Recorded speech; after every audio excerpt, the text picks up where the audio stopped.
장애인 문화복지신문 제400호 제1면 기사입니다. 한국장애인 인권상 후보자 접수. 9월 18일부터 10월 13일까지 올해로 25회를 맞는 한국장애인 인권상은 장애인 인권원장의 이념을 이어받아 장애인의 인권 증진과 차별 없는 사회를 만드는 데 헌신한 개인, 단체의 노고를 치하하고 있다. 또한 장애인 인권에 대한 대중의 공감대 확산을 위해 수상자, 기관, 정관계 인사 등이 한자리에 모이는 한국장애인 인권상 시상식을 개최하고 있다.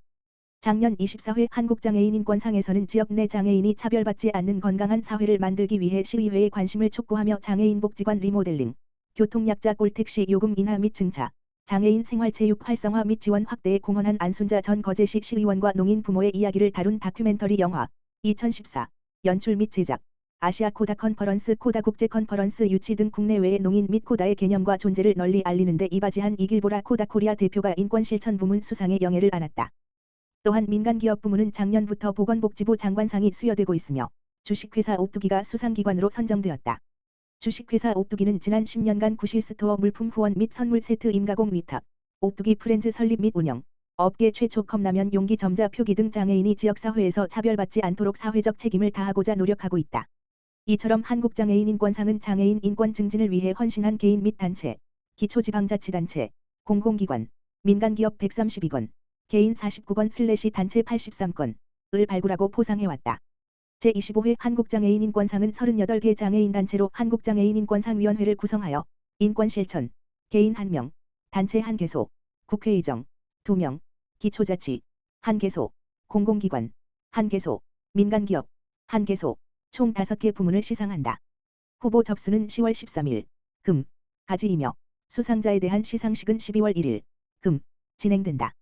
후보 접수에 대한 자세한 내용은 한국장애인 인권상 홈페이지 www.abellights.kr 후보자 접수 게시판 공지 사항에서 확인할 수 있다. 정부, 공공부문 장애인, 임용목표 초과 달성. 정부는 양성평등 장애인 지역인재 등 분야별 2022년도 통계를 한눈에 볼 수 있는 2023 공공부문 통합인사 연차보고서를 19일 발간했다. 중앙부처와 지방자치단체, 공공기관 등의 다양성 및 통합인사 공유 확산을 위해 인사혁신처, 처장 김승호, 가 지난 2018년부터 매년 발간해 오고 있다. 2022년도 현황을 담은 연차보고서에 따르면 장애인 고용률도 3년 연속 법정 기준을 넘어서는 등 인적 다양성 전 영역이 고르게 증가했다. 공공부문 장애인 고용률은 중앙부처 3.66%, 지방자치단체 3.84%, 공공기관 3.84%로 3년 연속 법정 기준을 초과 달성했다. 지난해부터 법정 의무 고용률이 3.4%에서 3.6%로 상향됐음에도 2020년 이후 3년 연속 장애인 의무 고용률을 초과 달성하고 있다. 공공부문 내 중증장애인 비율 역시 꾸준히 증가해 전체 장애인 직원 중 약 5분의 1을 차지했다. 중앙부처 장애인 공무원 6,209명 중 1,193명, 19.2%, 가 중증장애인으로 집계됐고, 지방자치단체 9,901명 중 1,801명, 18.8%, 이 공공기관 18,994명 중 3,854명, 20.3%, 이 중증장애인으로 조사됐다. 김성훈 인사혁신국장은 포용성과 다양성은 사회 문제 해결을 위한 핵심적인 사회적 가치이며 이에 바탕을 둔 통합인사는 정부 역량 강화의 중요한 수단이라며 각 분야 통합인사 정책의 지속적인 추진과 함께 채용된 이들이 능력을 펼칠 수 있는 포용적 공직문화 조성을 위해 노력하겠다고 말했다. 종현 경기도의회 의장 경기도 시군대항 장애인 합창대회 참석. 염종현 경기도의회 의장이 지난 12일 경기아트센터 대극장에서 열린 제20회 경기도 시군대항 장애인 합창대회에 참석했다. 경기도 장애인 복지회가 주최하고 주관한 이날 행사에는 최봉선 복지회 대표 등 경기지역 장애인 유관기관 단체장과 회원 1,500여 명이 참석했다. 행사는 유공자 시상식과 축하공연, 시군대항 합창대회 순으로 진행됐다.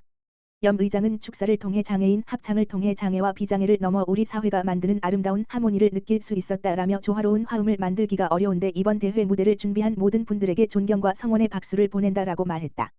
이어 경기도의회는 장애와 비장애의 경계를 허물고 조화로운 내일을 맞을 수 있도록 최선을 다하겠다라고 덧붙였다. 방통위, 장애인의 미디어 접근성을 높이기 위한 캠페인 추진.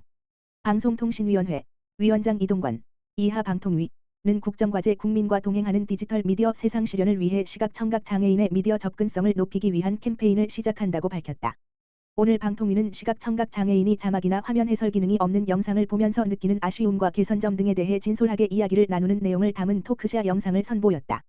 이 영상에는 유튜브 등 소셜미디어에서 활발하게 활동하는 시각청각 장애인 크리에이터 원샷 한솔, 김한솔, 시시각각, 양주혜, 진TV, 박현진, 승하지, 표승화, 가출연하여 장벽 없이 모두가 즐길 수 있는 배리어 프리 콘텐츠의 필요성에 대해 국민들과 공감하는 시간을 가졌다. 4명의 유튜버들은 미디어 접근에 어려움을 겪는 소외 계층을 배려하는 노력이 사회 전반으로 확산되길 바라는 마음을 전했다. 방통위는 모두가 함께 즐기는 미디어를 만들어가기 위한 사회적 인식 개선 캠페인 영상도 함께 공개했다. 콘텐츠를 제작할 때 친절한 자막 한 줄과 다정한 나레이션 한 마디 등 세심한 배려를 더해 달라는 메시지를 담고 있다. 방통위는 배리어 프리 콘텐츠에 대한 관심과 참여를 유도하기 위해 방통위 누리 소통망, SNS에서 댓글 리뷰, 배리어 프리 콘텐츠 제작 경험 댓글 공유 등 다양한 이벤트를 연계할 예정이다. 캠페인의 각 영상은 방통위 누리 소통망, 유튜브, 페이스북, 블로그, 인스타그램, 트위터과 방통위 누리집, kcc.co.kr에서 시청할 수 있다. 국민연금 부양가족연금 유족연금 지급 대상 확대, 장애인복지법에 따른 심한 장애인까지. 국민연금공단 이사장 김태현, 은 국민연금 부양가족연금과 유족연금의 지급 대상 장애 인정 범위를 장애인복지법에 따른 장애의 정도가 심한 장애인까지 확대하는 개정 국민연금법이 9월 14일부터 시행된다고 밝혔다. 국민연금은 연금 수급자에게 배우자, 장애 등급 1, 2급이거나 19세 미만인 자녀, 장애 등급 1, 2급이거나 60세 이상인 부모가 있는 경우 연금액에 부양가족 연금액을 더하여 지급하고 있었다. 아울러 가입자 또는 수급자가 사망하는 경우 배우자를 제외한 25세 이상 자녀, 60세 미만 부모 등은 장애 등급 2급 이상인 경우만 유족연금을 지급했다. 앞으로는 과거 장애인복지법에 따른 3급 장애인도 장애의 정도가 심한 장애인이면 부양가족연금과 유족연금, 최우선 순위의 유족에 해당하는 경우 지급 대상이 될 수 있게 된다. 그간 장애 인정 범위가 장애 1, 2급으로 한정돼 정도가 심한 장애인이지만 과거 장애인복지법에 따른 3급이면 부양가족연금과 유족연금 대상에서 제외되던 것을 국민연금법 개정을 통해 개선한 것이다. 공단은 이번 개정으로 부양가족연금 대상 있는 수급자로 예상되는 5만 2천 명에게 안내문을 보낼 예정이다. 안내문을 받은 수급자는 전국 국민연금공단 지사에 신고가 가능하다. 9월 14일 현재 장애인복지법에 따른 장애의 정도가 심한 장애인이라면 오는 10월분부터 부양가족연금 대상에 포함될 수 있으며 늦게 신고하더라도 소급하여 지급받을 수 있다. 김태현 이사장은 사회환경 변화와 국민의 요구를 반영한 이번 법 개정을 매우 뜻깊게 생각한다라며 더 많은 국민이 더 많은 연금을 받을 수 있도록 지속 가능한 합리적 제도 개선을 위해 노력하겠다라고 밝혔다.